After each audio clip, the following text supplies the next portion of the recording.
On the morning of my son's wedding, I stood in front of the mirror, fixing my tie, rehearsing the speech I'd been waiting years to give. I'd spent months planning this day down to every last detail, from the venue to the catering to the small handwritten place cards. Everything was meant to be perfect. I wanted him to have the kind of day I never got.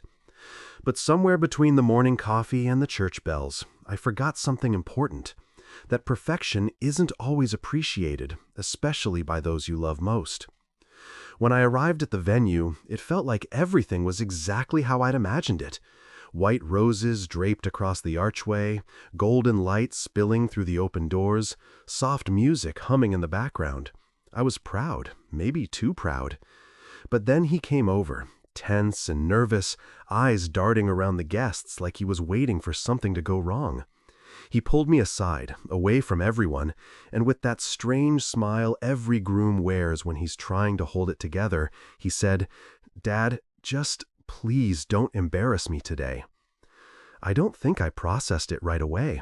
I actually laughed at first, thinking he was joking. But his face didn't move. He meant it.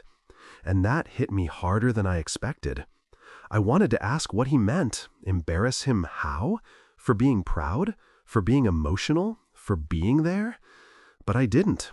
I just nodded, because that's what you do when your child looks at you like you're a problem to manage instead of a parent to love. The rest of the morning blurred by. I smiled when I needed to, shook hands, took pictures, even cracked a few jokes to keep things light. But something inside me had gone cold. I started noticing little things I hadn't before. How his fiancée's parents were being introduced like royalty, how they got thanked in every toast, how people kept asking them about the beautiful venue. A venue I had paid for, a venue I had booked under my name. A venue whose entire contract, down to the security deposit, was still sitting neatly folded in the inside pocket of my jacket. It's strange how quickly pride can turn into quiet fury. I stood there, surrounded by laughter, realizing I'd become invisible at my own son's wedding. People were thanking everyone but me. The photographer asked me to move so he could get a better shot of the family. And I moved, because apparently I wasn't part of it anymore. Every word my son said echoed louder in my mind. Don't embarrass me. At some point, I walked outside, just to breathe. The air was heavy, the kind that smells like rain before it falls. That's when I started thinking, really thinking, about everything I'd done to get him here. The late nights working overtime, the extra shifts, the vacations skipped so college tuition would be covered. And now I was being told to fade into the background so the day could look better on Instagram. I pulled out the contract from my pocket and stared at it. My name was printed right there at the top. Every payment made, every clause signed by me. It was a strange comfort. Proof that I still existed in some tangible way on this day where I clearly wasn't wanted. Then, in that same quiet moment, something shifted. I realized I didn't have to stay. I walked back inside, calm and collected, like I was just going to grab a drink. I looked around at the decorations, the guests, the smiles that weren't meant for me. I caught my son's eye. He was laughing with his in-laws, looking happier than I'd ever seen him. And for a moment, I almost let it go. I almost swallowed my pride again, as I had done 1,000 times before. But something in me finally refused. I walked over to the event coordinator and asked her to step aside. She was confused at first until I showed her the papers. Her eyes widened immediately. "You're the one on the contract?" she asked. I nodded. Then I leaned in and told her quietly, I'd like to cancel the remainder of the event. The color drained from her face. "Sir, the ceremony." "I know," I said, "but I'm done being the invisible man who pays for everything." It wasn't anger that pushed me. It was clarity. For years, I thought love meant giving everything you had, even when it left you empty. But that day, standing in that perfectly decorated room full of people who didn't even see me, I finally understood love has limits, and self-respect is one of them. As I walked toward the exit, I could hear the murmurs starting to ripple across the room. People were confused, the staff whispering to one another. I didn't look back. I didn't need to. The sound of chaos slowly replacing the wedding music was enough. By the time I got to my car, my hands were shaking. Not from guilt, but from something I hadn't felt in years. Power. The power of finally walking away from people who only valued what you could give them, not who you were. I sat there for a long time, watching the raindrops start to hit the windshield. Somewhere inside, I wondered if I'd gone too far, if maybe I'd regret this later. But then I remembered his words again. Don't embarrass me. And I realized I didn't embarrass him. He did that himself, the moment he forgot who built the foundation beneath his perfect little wedding. The calls started flooding in about 20 minutes later, first from the planner, then his mother, then him. I didn't answer any of them. I just let the rain drown out the noise. For once, I wasn't rushing to fix things. For once, I wasn't the one apologizing for wanting to be acknowledged. It's funny. People talk about weddings like they're about love, but most of them are just mirrors. They show you exactly what kind of person you've raised, what kind of family you've built, what kind of man you've become. And that day, I didn't like what I saw. Not in him, not in them, but in myself, in how small I'd let myself become just to keep everyone else comfortable. That's the thing about being the one who always provides. People stop seeing the sacrifices behind it. They see stability, and they take it for granted. They think your silence means you're fine, that your generosity has no end, until you remind them, until you show them the price of forgetting who you are. And that's exactly what I did that day. I reminded everyone, especially my son, that respect isn't inherited just because you share blood. It's earned. And once it's lost, it changes everything. I didn't ruin his wedding. I just stopped pretending it was mine too. When I finally drove off, I didn't feel proud or angry. I just felt free. For the first time in decades, I wasn't defined by someone else's expectations. I was just a man who finally chose himself. But little did I know, that choice would set off a chain reaction that none of us could have predicted, one that would expose everything our family had been hiding under the surface for years, and force my son to face the truth about who he really was. The next morning, I woke up to what felt like 100 missed calls. My phone wouldn't stop buzzing. Messages, voicemails, notifications stacking on top of each other like a digital riot. I didn't even bother opening them. I just sat there, coffee in hand, staring out the window as the sun rose, feeling something I hadn't felt in years: peace. It was strange how quiet the world sounded when you finally stopped trying to fix everyone else's chaos. But that peace didn't last long. Around 8 in the morning, there was a loud knock on the door. Not the kind of polite knock you expect from family, but the kind that says someone's about to explode. I opened it, and there he was, my son, still wearing the same suit from yesterday, tie undone, face flushed. For a second, I thought he might just break down. But instead, he pointed his finger at me like I was a stranger who'd just ruined his life. "What the hell were you thinking?" he shouted. I didn't answer right away. I just took a sip of my coffee and looked at him, really looked at him, the man I'd raised, standing in front of me with all the entitlement in the world but none of the humility. I said quietly, "You told me not to embarrass you, so I left." He froze, like he didn't know whether to be angry or confused. Then he started pacing, running his hands through his hair. "Dad, people were freaking out. The venue locked down halfway through the ceremony. The caterers packed up. Mom was crying. Do you have any idea what that looked like?" I stood up, keeping my tone calm. "Do you?" That stopped him. I think for the first time, he realized this wasn't about logistics. It wasn't about contracts or venues. It was about respect. about how, somewhere along the way, he started treating me like an obligation instead of a father. "You know," I said, "I spent my whole life giving you everything I never had." But I guess I made a mistake. I taught you to take, not to value. He looked at me, his voice shaking. You ruined my wedding. I shook my head. No, son. I ended my humiliation. That silence between us, it wasn't like before.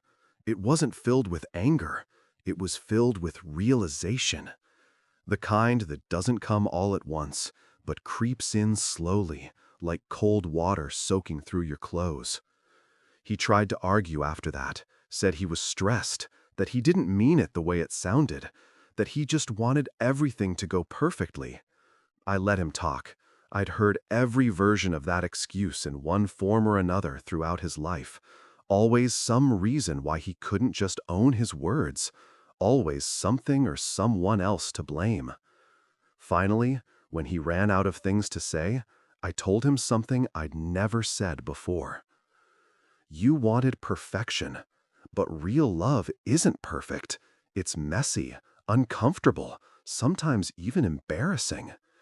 You told me not to embarrass you, but son, it's the imperfect moments that make people remember you were actually there. He didn't respond. He just stared at me, his eyes wet, but his jaw still tight, torn between pride and shame. Then he said something that cut deeper than he probably intended. You could have just talked to me instead of walking out. And I said, I've been talking to you for years, son. You just stopped hearing me a long time ago. He left after that, slammed the door, muttered something under his breath. And I let him go. I didn't chase him. For once, I didn't feel the need to fix it right away. Sometimes silence does more than words ever could. The rest of the day, I stayed off my phone. But by evening, curiosity got the better of me. I opened my messages. Most were from family, half angry, half shocked. Some told me I'd gone too far. Others said they understood. But one message stood out. It was from his bride, short but sharp. You humiliated us. I will never forgive you for what you did. I stared at that text for a long time, and all I could think was, us? It confirmed something I had been sensing for a while. This wasn't just my son's doing. There had been whispers in her tone for months, subtle corrections, the way she looked at me like I didn't quite belong. I'd ignored it, because I wanted him to be happy. But now it all made sense. She'd been shaping him little by little to become her idea of a man, polished, presentable, distant from anything that didn't fit the image. And I, his father, didn't fit that image. A few days later, the story started spreading. Not the truth, of course. Stories rarely travel in their true form. Apparently, I had a meltdown. Some even said I tried to sabotage the wedding out of jealousy. Others said I was drunk.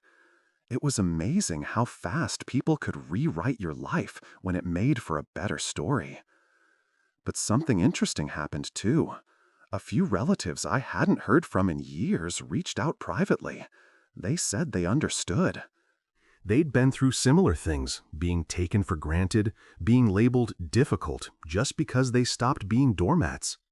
It made me realize this wasn't just my story. It was a pattern, a generational curse of parents giving too much and children forgetting too soon. The irony? My son didn't even know I'd already paid off the venue in full before I canceled it. I could have demanded a refund. I didn't. I left it all. Because some things aren't worth the money anymore, like trying to buy love that's already expired. Weeks passed before he reached out again. This time, it wasn't anger. It was guilt, wrapped awkwardly in small talk. He asked how I was doing, if I'd eaten, if I was still mad. I told him I wasn't mad, just tired. Tired of pretending that everything was fine when it wasn't. Then came the confession, the part I didn't expect. He said the wedding fell apart after I left. Not just because of the cancellation, but because people started asking questions about the venue, the contract, the payments. Turns out his new in-laws had been telling everyone they had arranged the whole thing. They took credit for everything, even the things I'd done. When my son found out, he said he felt sick. That's when it hit him, I think. He realized I wasn't the one who embarrassed him. He had embarrassed himself by siding with people who only cared about appearances. He didn't say sorry right away, not in words at least, but I saw it in the way his tone softened, in the way he hesitated before hanging up, like he wanted to say something more but didn't know how. And for now, that was enough, because maybe that's how healing starts, not with apologies, but with silence, the kind that finally feels honest. Still, I couldn't help but wonder what kind of marriage starts like that, one built on control, image, and lies. Something told me that wedding wasn't the ending of a story. It was just the beginning of a much bigger one that would show my son exactly what kind of world he'd chosen to live in, and what it truly costs when you forget the hands that raised you. Months passed before I saw him again. It was early winter, and the air had that sharp edge that makes everything sound quieter. I was walking out of the grocery store when I heard someone call my name. I turned around, and there he was, my son, standing near the parking lot, looking smaller somehow. Not physically, but in spirit. The confident posture he once carried like armor was gone. He had dark circles under his eyes, his shoulders slumped, and for the first time since that day, he looked less like the man he was pretending to be and more like the boy I used to raise.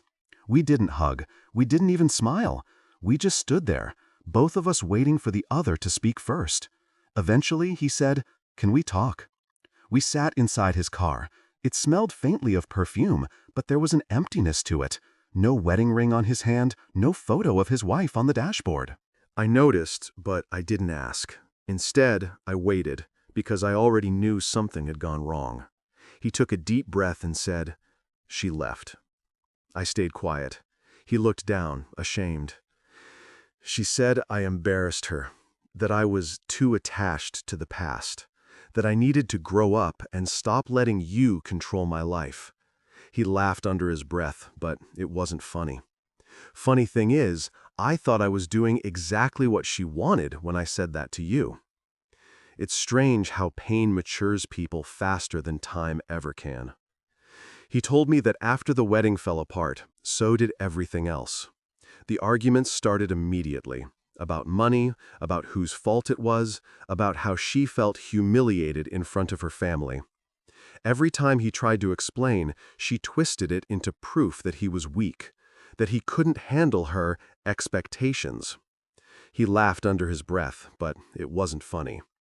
Funny thing is, I thought I was doing exactly what she wanted when I said that to you. It's strange how pain matures people faster than time ever can. He told me that after the wedding fell apart, so did everything else. The arguments started immediately, about money, about whose fault it was, about how she felt humiliated in front of her family. Every time he tried to explain, she twisted it into proof that he was weak, that he couldn't handle her expectations. And through it all, he realized something he'd never noticed before, that she never loved him for who he was. She loved him for how he looked standing next to her, the version of him that fit into her world.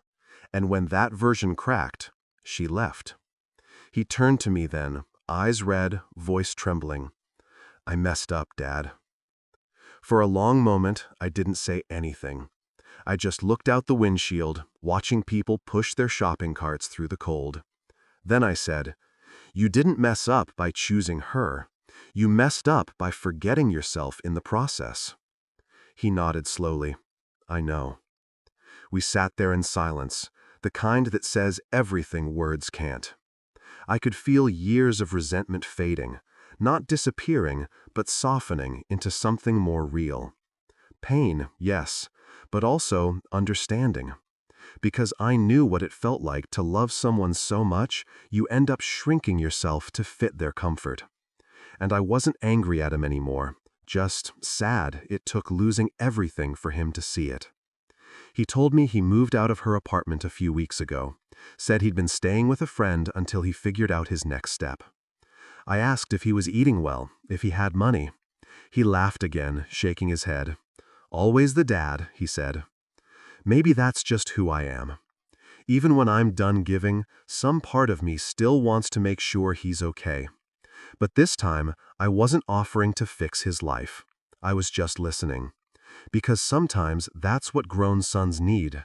Not rescue, but space to face their own wreckage. Before he dropped me home, he said something I'll never forget.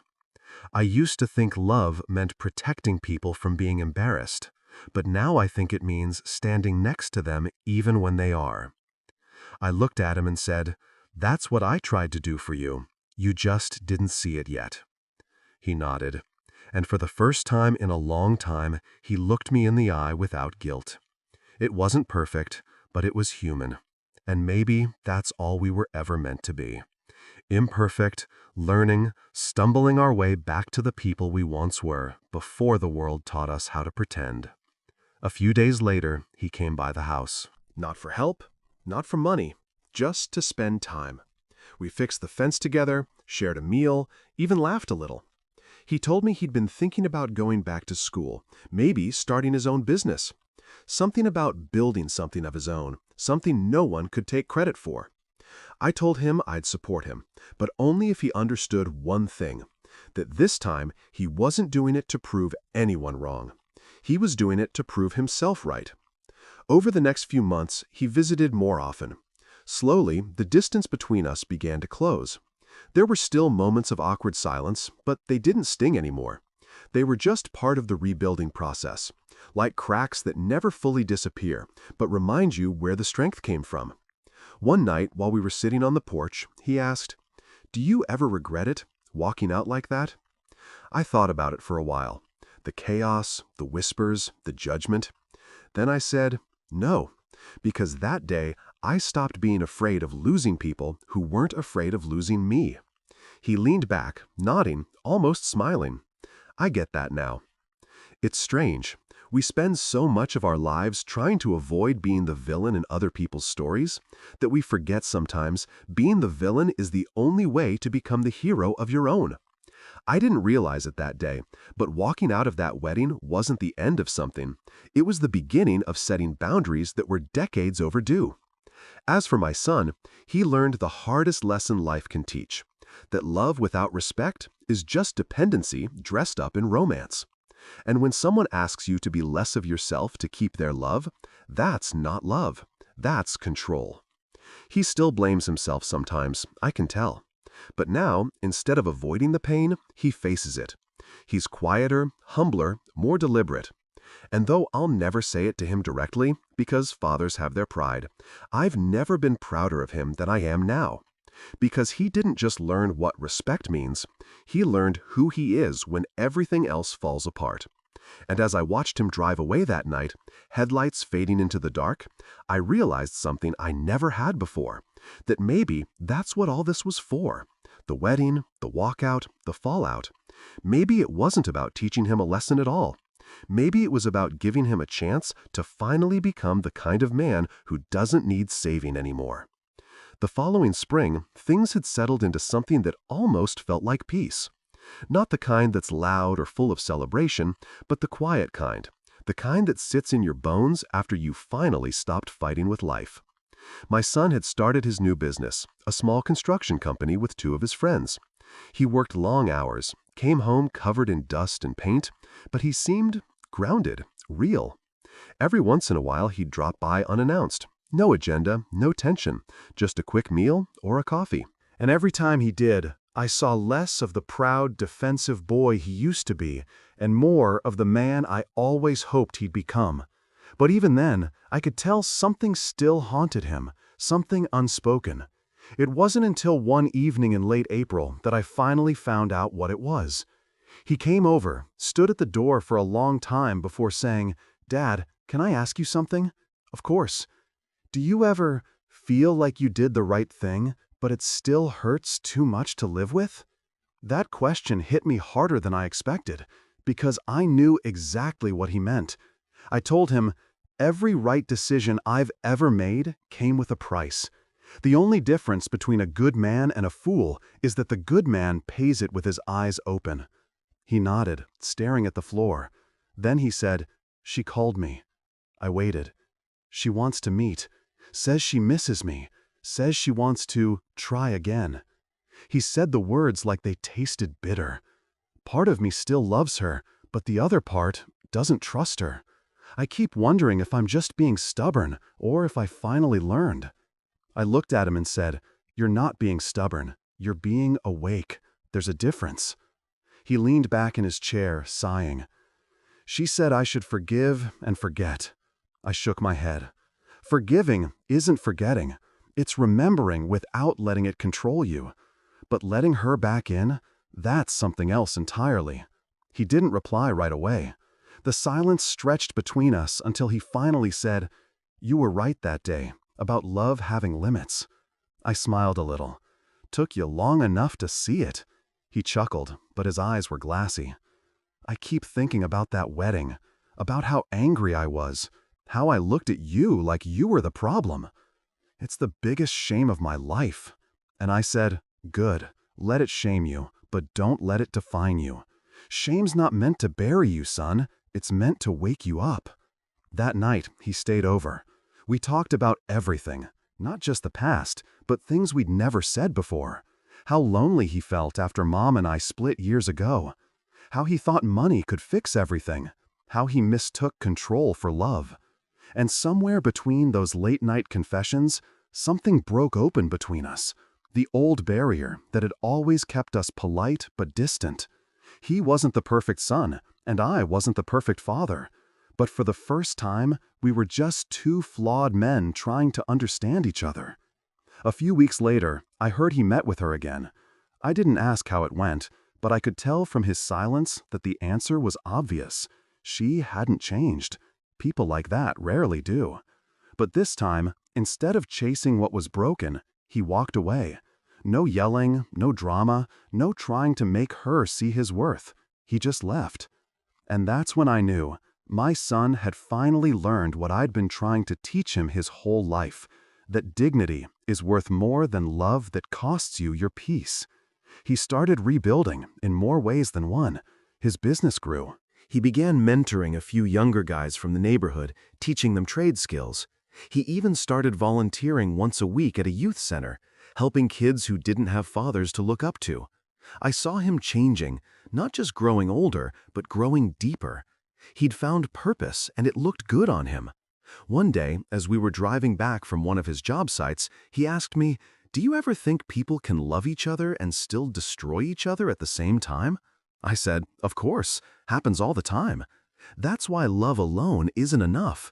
You need respect, patience, space to breathe. Without those, love just turns into ownership."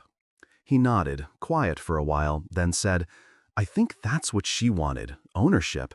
And maybe that's what I wanted too, in a way, to prove I was worth something." "You were," I said. "You just didn't need her to see it first." He smiled, a small one, but real, the kind that doesn't try to prove anything. By summer, he was doing well enough that he invited me to one of his completed projects, a renovated community hall. When I got there, he was standing out front, paint on his hands, sweat dripping down his neck, but his eyes were bright. He said, "You're gonna like this one." I walked inside and froze. The hall was beautiful, not extravagant, but meaningful. Simple wooden beams, warm lighting, hand-carved benches. But what caught me off guard was a small plaque on the front wall that read, "For the man who taught me when to walk away." I stared at it, and for the first time in years, I felt tears I didn't bother to hide. He walked up beside me and said, "I didn't build this to make up for the wedding, Dad. I built it because you were right. Sometimes walking away isn't the end of love. It's the proof that it was real." And right then, standing in that hall, surrounded by fresh paint and the smell of wood, I realized something I'd never understood before. That sometimes the hardest thing a parent can do isn't holding on, but letting go just long enough for their child to finally stand tall on their own. That day, when I left the venue, I thought I was walking away from my son. But maybe, in some strange way, that was the moment he finally found his way back to me.